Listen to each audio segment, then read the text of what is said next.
the way in MotoGP. Marco Bezzecchi got a great launch away from pole position. Jorge Martin likewise from the front row. Bagnaia in third place. Oh, how close was that? Almost contact between Bezzecchi and Martin in the first corner. They run well wide. Pecco Bagnaia in second place. Quartararo delayed at turn one. He was ran onto the paint by Jack Miller, teammate to Bagnaia. Look at Miller, who's made a stunning start from the third row of the grid. He's up to third now ahead of Martin, and Marc Marquez is next up. Alex Rins going in way too high into turn number 3. Got to be careful on those slippery curbs.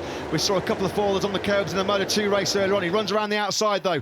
Marc Marquez up 4 places already in the early podium hunt. Marquez started 8th. He's in P4. Quartararo down 5 places. He's in 9th position now as they came through the first sector. He's dropped a couple already. Look at that. He's side by side with Alex Marquez. Quartararo, he nearly lost it on the paint. He's way back. On the curve, Alex Marquez rode around the outside of Fabio Quartararo going through turn 4. That clearly disturbed the Frenchman.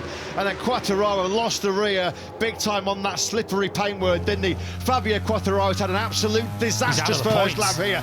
Quartararo started 4th. He came through sector 2, 17th. Yeah, as it stands in play in this Grand Prix, Pecco Bagnaia is taking the World Championship lead here. Of course, it's an 18-point gap. He's currently sitting second, but still so much racing to go. There's your confirmation on screen. As it stands, Quartararo is losing the World Championship lead, but he's got to settle down here. He's in 17th position, up behind Alex Rins. So much racing still to go. Absolute nightmare. Went wrong right from the very first corner, didn't it, for Fabio Quartararo? Into turn number 12 we go then for the very first time.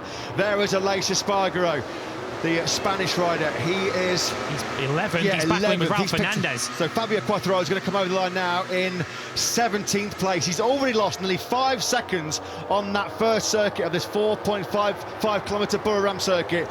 Fabio Quartararo out of the points. A big shock on the first lap, 6th to 17th. So it's a Ducati 1, 2, 3, 4. It's Bezzecchi, Bagnaia and Miller, and then we've got a Pramac Ducati of Martin next up. Marini is attacking Marc Marquez as well. Here's Quartararo. His charge is beginning already. That's him trying to get past Alex Rins. Rins runs onto the slippery blue paint, and that does promote Quartararo through. But here is what went wrong for him on the first lap at turn 4. Yeah, Alex Marquez had to run wide because he nearly tagged the back of Alex Marquez going into that turn 4 on the entry.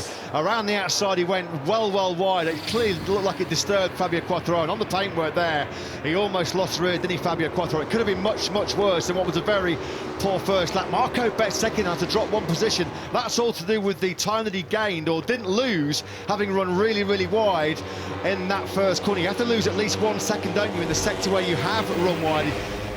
Here's contact with Aleix Espargaro, who's trying to barge his way past Brad Binder.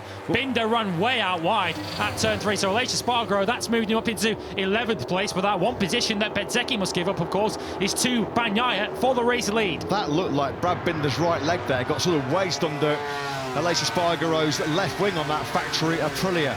Into the final corner we go then on lap number 2. Marco Bezzecchi having run well wide after the near contact with Martin in that first corner. Having made the whole shot from pole position, he has to drop 1 place.